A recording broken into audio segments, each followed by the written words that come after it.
Halo para pendengar, dimanapun kalian berada.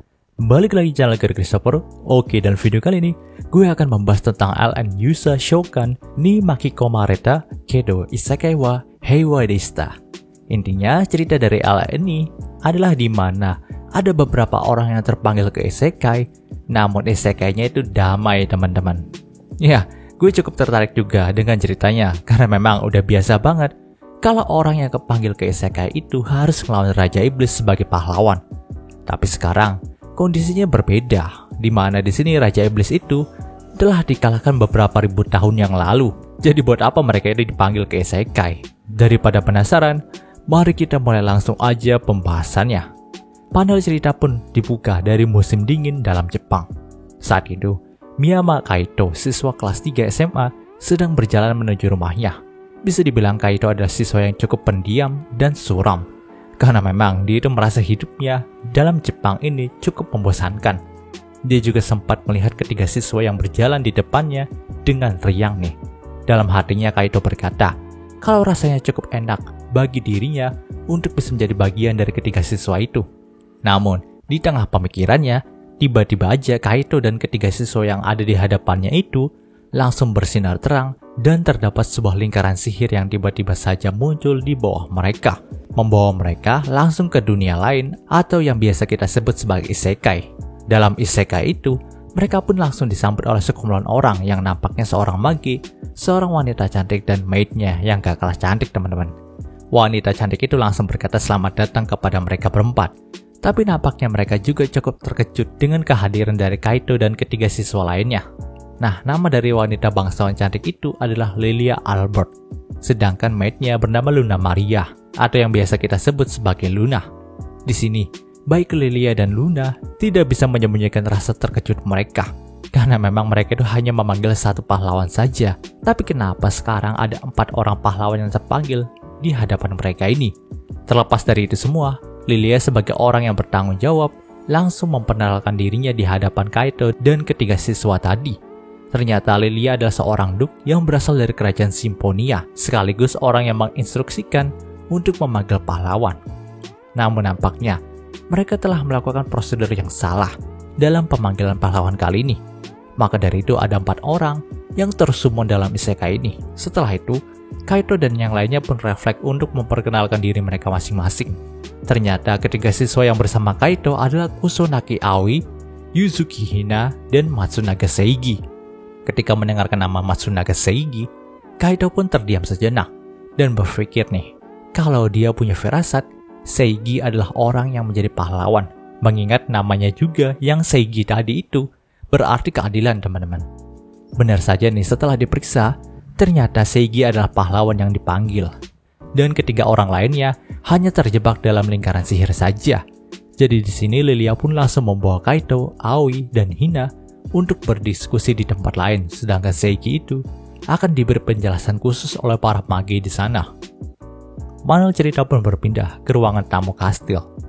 Entah kenapa, Kaito, Aoi, dan Hina itu punya firasat untuk diperlakukan tidak baik, tapi nyatanya tidak teman-teman. Saat itu Lilia dan Luna sangat bertanggung jawab atas kesalahan yang mereka buat. Akibat kelalaian mereka, Kaito, Aoi, dan Hina juga ikut terpanggil dalam isekai ini. Pada awalnya mereka berniat untuk langsung mengembalikan ketiganya ke Jepang lagi. Tapi ternyata hal itu cukup mustahil. Mengingat nih, lingkaran sihir teleportasi yang ada di kerajaan Simfonia hanya bisa digunakan setahun sekali saja. Maka dari itu mereka semua juga harus hidup dalam dunia ini selama 1 tahun. Tentu ketiganya pun langsung panik. Apalagi di antara mereka juga sudah memiliki rencana masing-masing dalam dunia asalnya. Namun Lilia pun berkata, kalau mereka nggak perlu khawatir, karena memang aliran waktu dalam isekai ini dengan dunia asal mereka itu berbeda, di mana nantinya jika 1 tahun berlalu dan mereka dikirim kembali ke dunia asal, maka itu hanya akan seperti kejadian yang beberapa detik saja di sana. Walaupun dalam 1 tahun di sini tubuh mereka nanti akan berkembang, tapi jika mereka sudah kembali ke Jepang, maka semuanya akan dikembalikan seperti sedia kala lagi, di mana mereka sedang berjalan menuju rumah mereka saat sore itu. Dalam 1 tahun ini, mereka bertiga juga bebas melakukan hal apapun. Mengingat hal itu, Kaito pun langsung tanya nih, jika ada pahlawan disummon di sini, itu artinya ada Raja Iblis yang sedang mengancam kedamaian dunia ini bukan?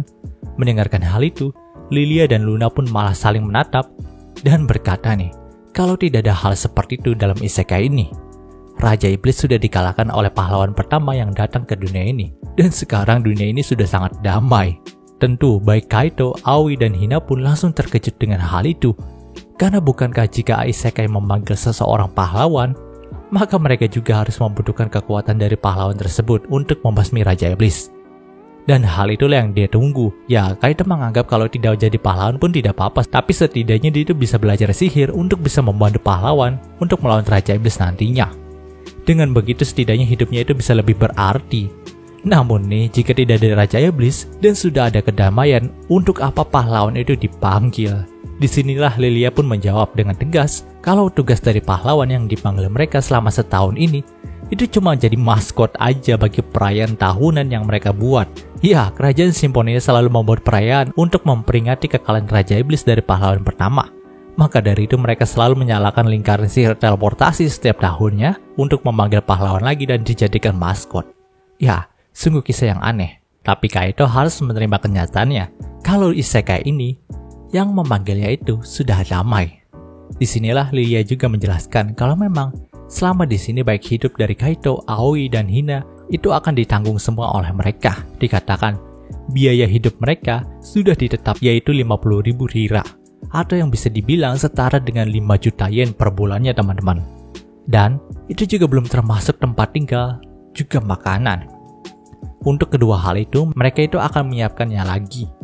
Jadi bisa dibilang teman-teman, mereka ini benar-benar dijamu banget dalam isekai.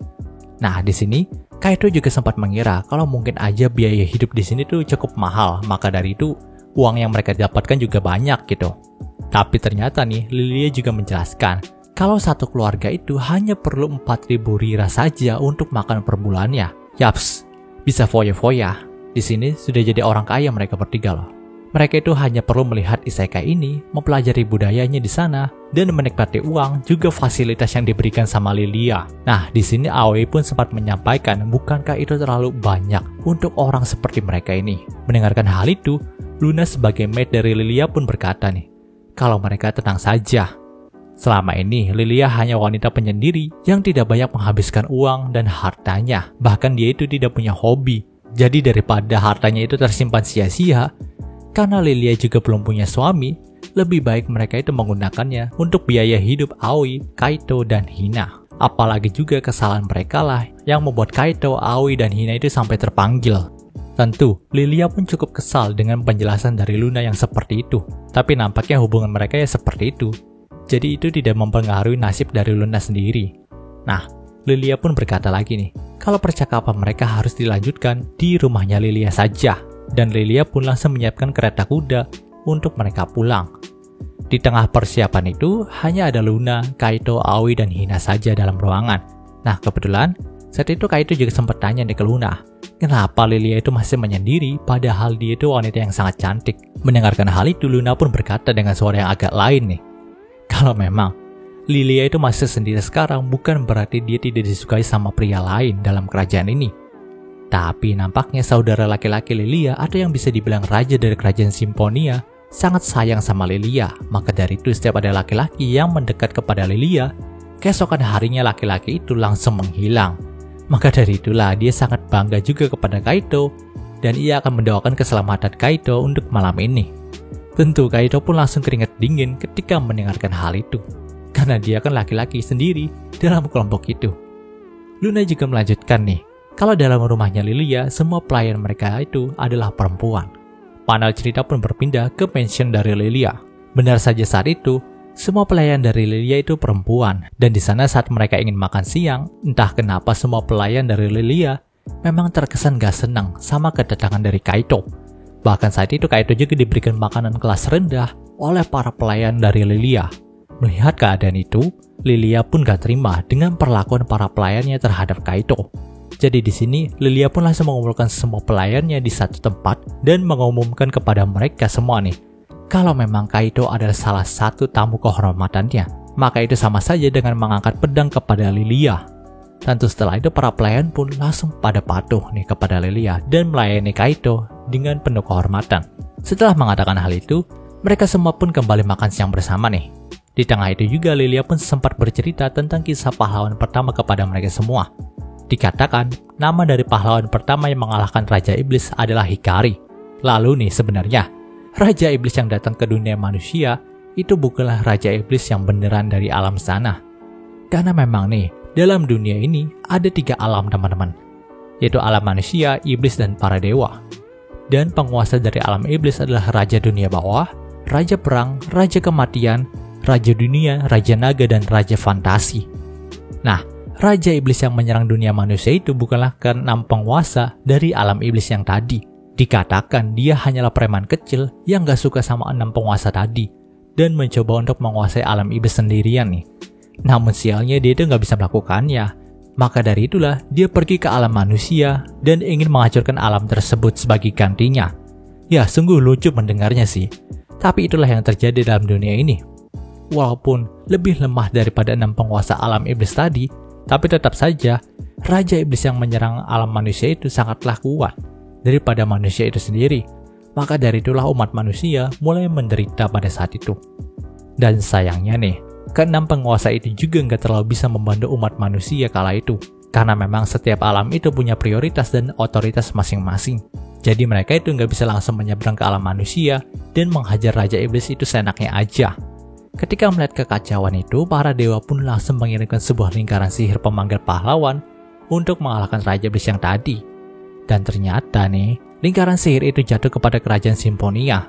Di saat itu jugalah leluhur mereka mensummon Hikari untuk mengalahkan Raja Iblis yang tadi. Setelah Hikari itu berhasil melakukannya, dia pun mengundang para penguasa alam iblis dan para penguasa alam dewa untuk membuat sebuah perjanjian damai di tempat dia mengalahkan Raja Iblis yang tadi. Dan itulah sejarah di mana manusia, iblis, dewa dalam dunia ini sudah damai dan tidak akan memulai permasalahan kembali. Karena memangnya sudah ada perjanjian yang tadi gitu. Nah, untuk nasib Hikari sendiri masih belum diketahui teman-teman. Karena si Hikari itu cukup dekat dengan Raja Dunia Bawah. Jadi ada yang bilang dia itu masih tetap bersama dengan Raja Dunia Bawah. Dan ada juga yang bilang dia itu kembali ke dunianya, yaitu Jepang teman-teman. Setelah obrolan yang sangat panjang itu, mereka semua pun langsung pergi ke pusat kota nih. Karena memang mereka itu ingin membeli pakaian untuk Aoi, Kaito, dan Hina. Nah, di tengah waktu belanja itu, si Kaito pun nampak terlena dengan pemandangan yang ada di kota tersebut, di mana ada banyak sekali makhluk selain manusia yang berada di sana. Dan banyak juga keajaiban seperti kereta terbang yang ada di sana. Nah, ternyata nih, Kaito pun langsung tersesat di sana. Dan nampaknya dia itu cukup panik. Kemudian, ia pun memutuskan untuk duduk di tengah air mancur dekat sana aja, sambil melihat kiri dan kanan, dan berharap dia itu bisa ditemukan sama Luna dan yang lainnya. Setelah beberapa saat, tiba-tiba aja Kaito pun langsung disapa sama gadis iblis yang entah dari mana asalnya. Nampaknya gadis iblis itu juga ingin membantu Kaito untuk bisa bertemu dengan temannya kembali. Karena memang dia melihat dari tadi Kaito itu seperti orang yang linglung. Maka dari itu dia ingin membantu Kaito. Nah, ternyata nama gadis iblis yang membantu Kaito itu adalah Kuro Moina. Atau kita bisa sebut aja Kuro ya teman-teman. Walaupun penampakannya seperti gadis kecil yang imut, ternyata Kuro itu sudah berumur lebih dari 1000 tahun. Jadi ia akan menganggap Kaito sebagai adik laki-lakinya yang seharusnya dibantu. Nah, di saat itu ternyata si Kuro ini tahu kalau Kaito bukanlah manusia dari isekai ini. Karena memang Kuro itu bisa melihat energi sihir Kaito sama seperti energi sihir pahlawan yang dia kenal. Di sini, Kuro juga memberikan sebuah kalung yang berisi sihir pencarian di dalamnya. Kuro juga meminta Kaito untuk membayangkan orang yang dicarinya, maka kalung itu pasti akan membantu Kaito untuk mencarinya.